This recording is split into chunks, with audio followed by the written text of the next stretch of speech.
हमला हो रहा है। आज संविधान में कौन क्या खाएगा, क्या पिएगा, क्या पहनेगा, ये आजादी संविधान ने दी है, लेकिन कर्नाटक में बहनें क्या पहनेंगी, ये भाजपा ने संविधान पे हमला करके आजादी छीनी। आप उसके प्रधानमंत्री हैं।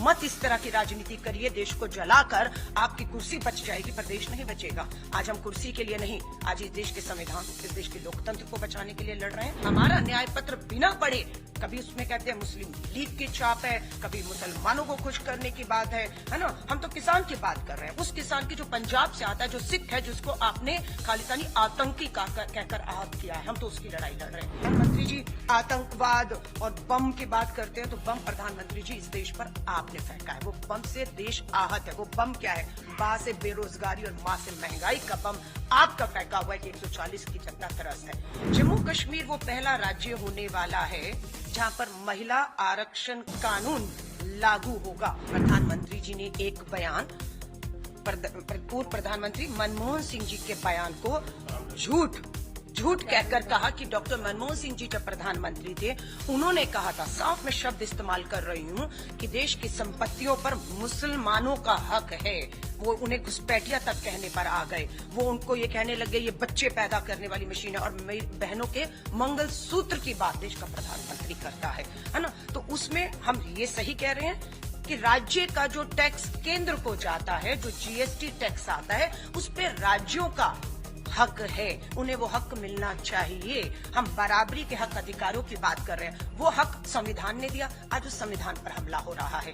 आज संविधान में कौन क्या खाएगा, क्या पिएगा, क्या पहनेगा, ये आजादी संविधान ने दी है, लेकिन कर्नाटक में बहनें क्या पहनेंगी, ये भाजपा ने संविधान पे हमला करके आजादी छीनी। मच्छी कोई खा रहा है, प्रधानमंत्री जी की भावनाएं आहत हो रही हैं। मैं पूरा केरला और तमिलनाडु से आई हूँ। हमारे मछुआरे बहन मच्छियां पकड़ते हैं, जीविका चलाते हैं, मच्छी खाई जाती है। प्रधानमंत्री जी कहते मेरी भावना आहत होगी। प्रधानमंत्री जी को कहेंगे 140 करोड़ का भारत है, आप उसके प्रधानमंत्री हैं। मत इस तरह की राजनीति करिए, देश को जलाकर आपकी कुर्सी बच जाएगी पर देश नहीं बचेगा। आज हम कुर्सी के लिए नहीं, आज इस देश के संविधान, इस देश के लोकतंत्र को बचाने के लिए लड़ रहे हैं। और अगर आप मुझसे सवाल कर रहे हैं सैम पित्रोदा जी को लेकर दोबारा, मैं कहाँ खड़ी हूँ? मैं जम्मू में खड़ी हूँ। क्यों हिम्मत नहीं दिखा रहे हैं कश्मीर में चुनाव लड़ने की? मैं पूछना चाहती हूँ क्यों अपना उम्मीदवार कश्मीर में नहीं दिया जा रहा? और जहाँ तक जम्मू की बात है, लोग सवाल पूछ रहे हैं, डबल इंजन की सरकार है ना, दोनों सांसद आपके थे, मंत्री भी केंद्रीय यहाँ से था, जम्मू को क्या मिला? आज सच्चाई है कि जम्मू कश्मीर के अधिकारों से उसे वंचित रख दिया गया। क्या अधिकारों में हनन हुआ? राष्ट्रपति शासन लगाया या नहीं लगाया? लोकतांत्रिक चुनी हुई सरकार को गिराकर आपने राष्ट्रपति शासन लगाया। आपने जम्मू कश्मीर से पूर्ण राज्य का दर्जा छीना हुआ है। आपने यहाँ पर जो है चुनाव 6 महीने 8 महीने हो गए हैं, विधानसभा बहाल नहीं, आप दिल्ली से कठपुतली की तरह यहाँ के फैसले दिल्ली से कर रहे हैं जो लोगों को मंजूर नहीं है। इन चुनावों में ये मुद्दा बना है और हमें पूरी उम्मीद है सुप्रीम कोर्ट के आदेश के मुताबिक 2024 सितंबर में जम्मू कश्मीर विधानसभा बहाल होगी, चुनाव होगा। जम्मू कश्मीर के हितों के फैसले जम्मू कश्मीर के लोग जम्मू कश्मीर में बैठ के जम्मू कश्मीर के लोगों द्वारा लिए जाएंगे, ये हम सुनिश्चित करेंगे। यहाँ पूर्ण राज्य का दर्जा दिया जाएगा, राष्ट्रपति शासन खत्म किया जाएगा। उसके बाद जम्मू कश्मीर के बहुत से मसले हैं, मुद्दे हैं, और जिसपे फिर मैं कहूंगी, भारतीय राष्ट्रीय कांग्रेस की प्रवक्ता होने के नाते मैं फतवा को जारी करके या नहीं कह सकती हूँ।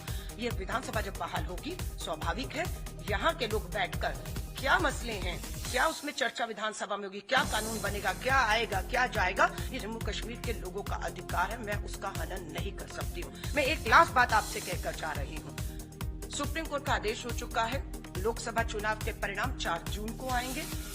दूसरे चरण के चुनाव में 26 तारीख को जम्मू की सीट पर वोट पड़ेगा।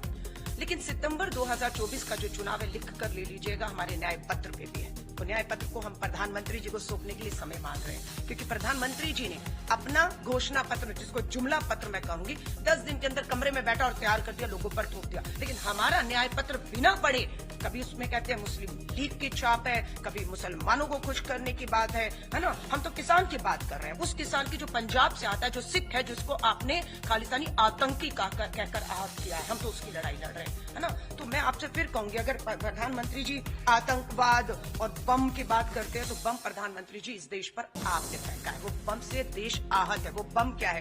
बा से बेरोजगारी और माँ से महंगाई का बम आपका फेंका हुआ है कि 140 की जनता त्रस्त है।